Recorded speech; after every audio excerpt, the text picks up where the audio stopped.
Ito po ang kaganapan. Paggaling palengke, ayan. Good morning po sa inyong lahat. Yan. Yan ang kaganapan, makalat. Yan. Ito pa. Yan. Kalat po mga kaibigan. Welcome po kay Ate Mel Live TV. Yan. Masyado pang makalat.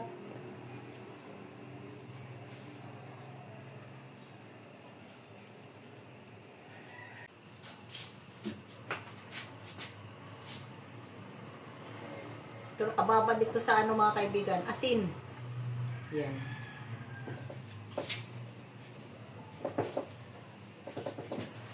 Kuskusan na natin. Lilinisan na natin. Hugasan na natin mga kaibigan.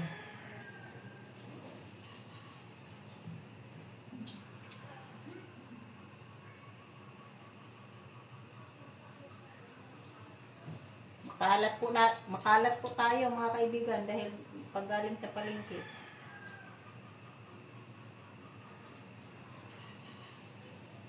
Ganyan talaga yung ano. Paggaling sa palengke, makalat ang kusina. Pero ito mga kaibigan, dirty kitchen ito ah.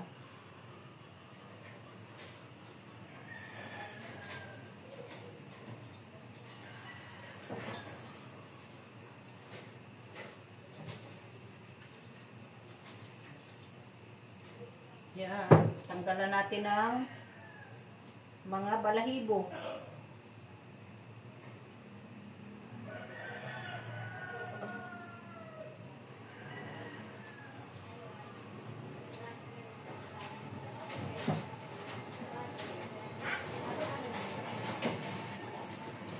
Marami pang balahibo itong ano? Nabili kong pakpak. Kailangan isa-isahin talaga.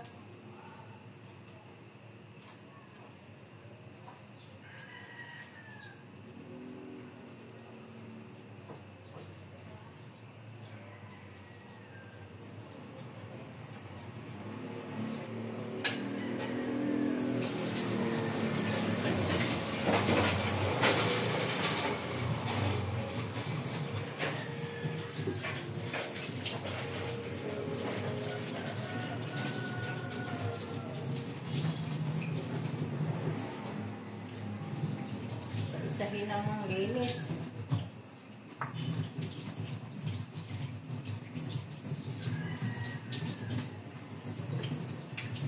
Marami pang balahibo.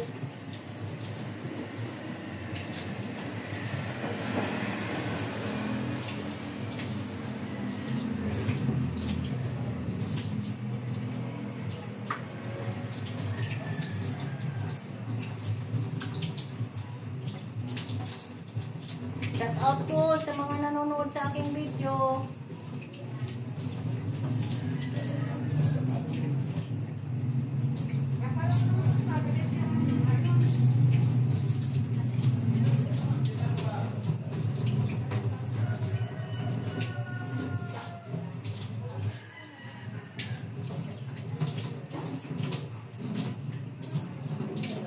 Magandang araw po sa ating lahat.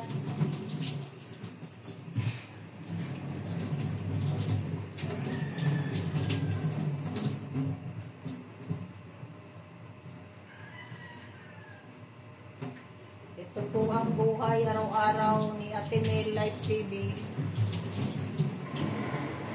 Wala ko ng langga.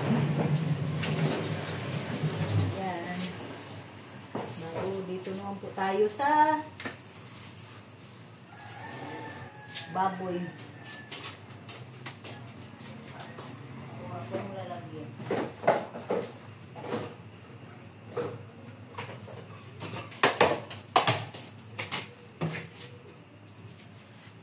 Nilalagay ko na po siya. Pagkakalahati. Ito po ay kaasim pang ihaw.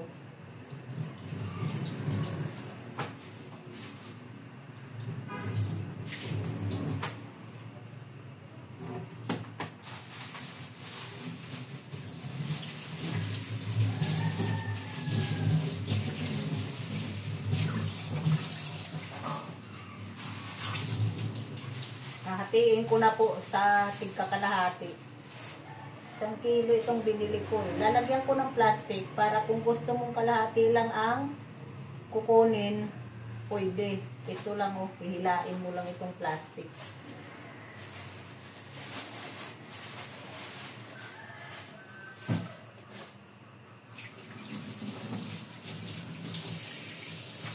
Ganyan po ang aking pamamaraan.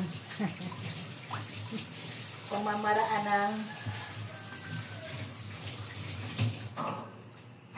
very easy, mga kaibigan.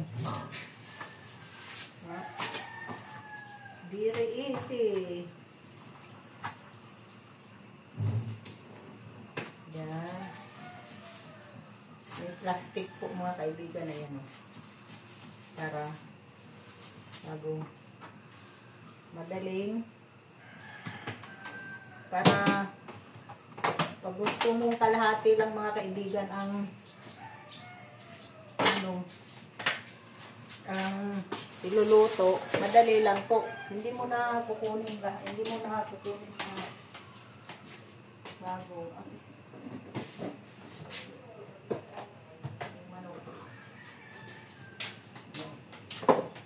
dito po ang manok.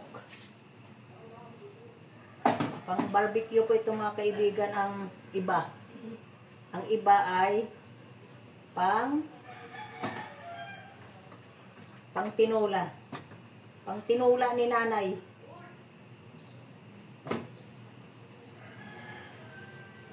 May pa isa-isa pang ano.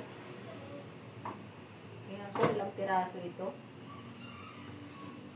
2, 3, 4, 5, 6, 7, 8, 9, 10. Ilang piraso ang 2 kilo, mga kaibigan? 1, 2, 3, 4, 5, 6, 7, 8, 9, 10. 20 piraso, mga kaibigan. Ngayon, maghihiwalay lang ako ng kalahati. Itong pang barbecue, isa't kalahati.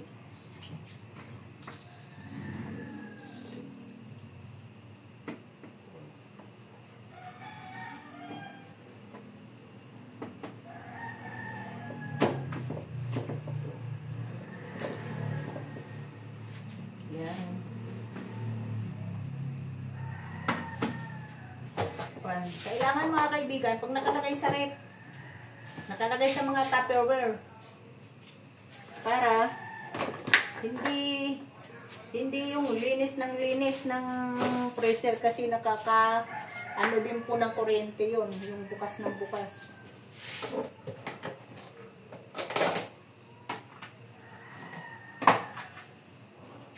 Nakakalaki din po ng kuryente.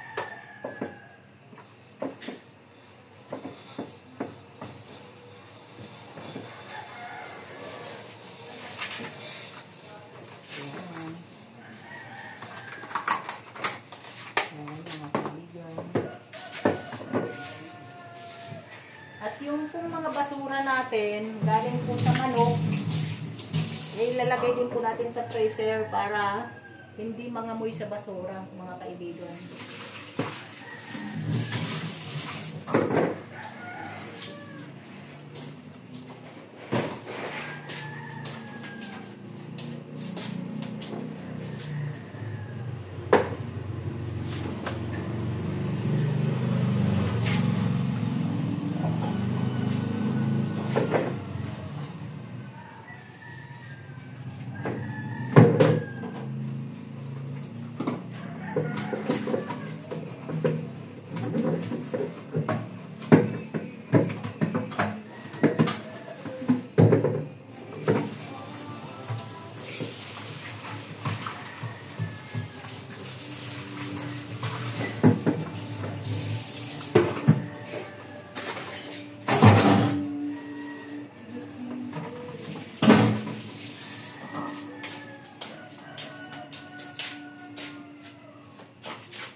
May dumating po kaming isda galing Lubang.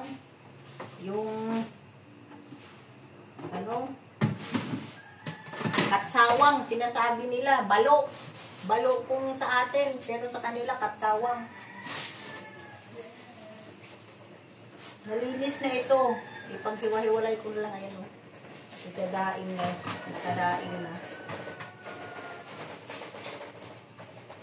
Paghiwa-hiwalay na lang. Huwag pa kong plastic. Yan, lalagyan din po ito. Para hindi lahat po ay mailalabas mo. Hila ka na lang ang hila sa plastic.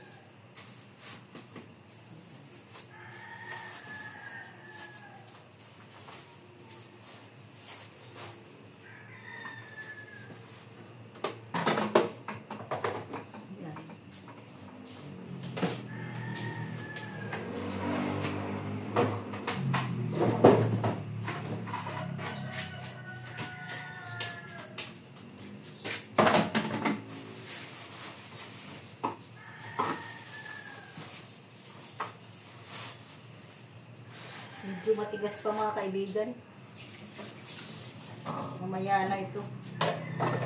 Mamaya ko na ipaghiwa-hiwalay kasi medyo matigas pa. Dito ko muna ilalagay. Ayan. Ngayon mga kaibigan, titimplahan na natin itong lumpiang ano natin.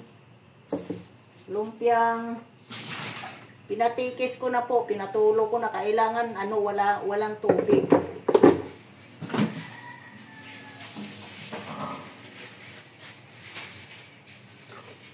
Lalagay ko muna yung bawang. Medyo maraming bawang mga kaibigan. Mas masarap kung maraming bawang lumpiang Shanghai ninyo.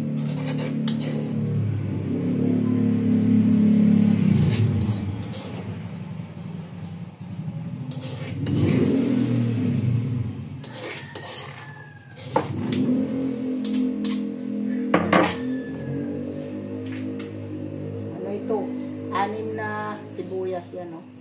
Lagay natin. Bawang. Mas maraming bawang. Maraming sibuyas. Ganyan. Yan.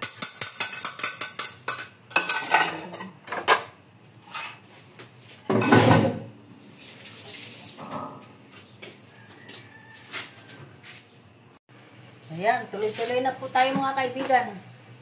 Tuloy-tuloy na po tayo. Lagay na natin ang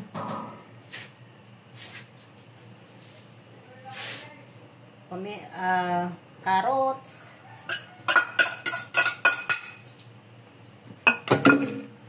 ang sibuyas na dahon,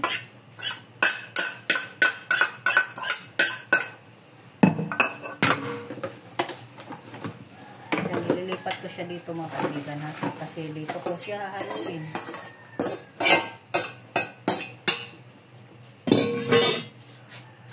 Tapos mga kaibigan, asin. Yan. Isang kutsarang asin lang mga kaibigan para hindi maalat.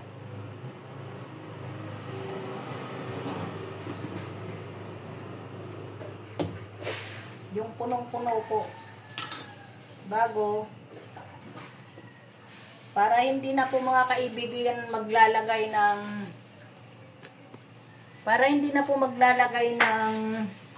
kung ano-ano mang anik-anik, mga bitsin o ano, kung ano-ano man.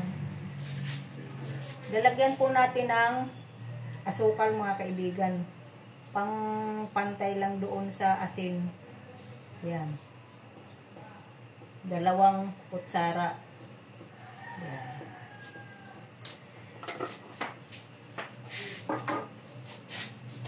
Bago paminta mga kaibigan, yan. Simple lang po ito mga kaibigan.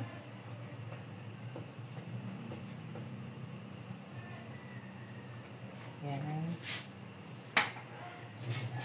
Ayaw ng amo ko mga kaibigan na ano, mayroong mga bitsin o kaya mga magic sarap, ayaw ng amo ko mga kaibigan maglagay nun. Simple lang ito. Walang gaanong chemical. Tsaka itong itlog. Ito number 1 itong itlog mga kaibigan.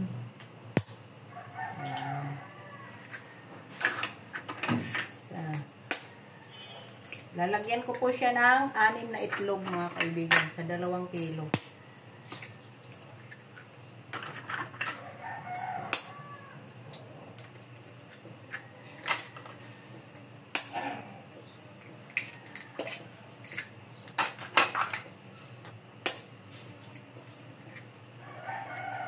Malinis po ang kamay ko mga kaibigan ha. Kahit kamayin ko, pwede. Pero gagamitan natin ng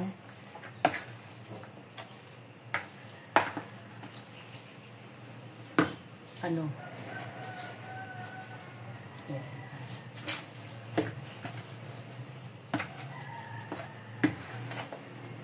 Siguro mga kaibigan, dagdagan ko ng asin.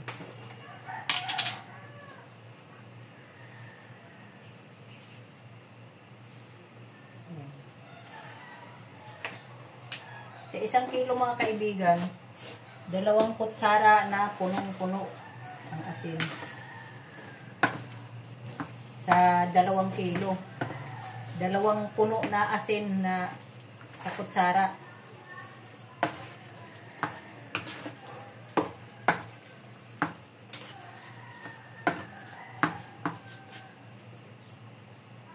Salamat mga kaibigan sa iyong mga panonood. Pa-share and pa-subscribe at pa-like naman mga kaibigan. Naglalambing ako sa inyo.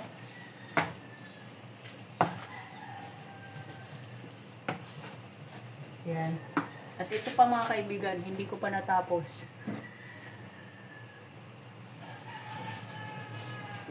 Ba ito?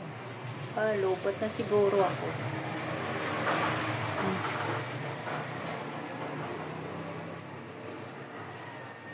Yan mga kaibigan. At ilagay ko na po mga kaibigan dito sa aking giniling yung ano. Ito, patatas at siling pula. Yan, dito po ito pang torta po ito mga kaibigan. Yan. Mahina lang apoy.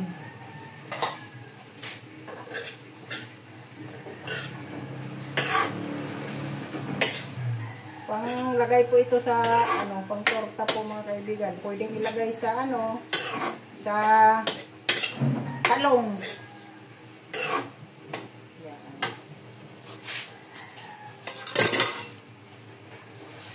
Salamat po mga kaibigan ko. Salamat po. Pasensya na po kayo. Salamat sa Panginoon. Sa ating lahat. Lagi tayong malakas araw-araw. Salamat po. Bye.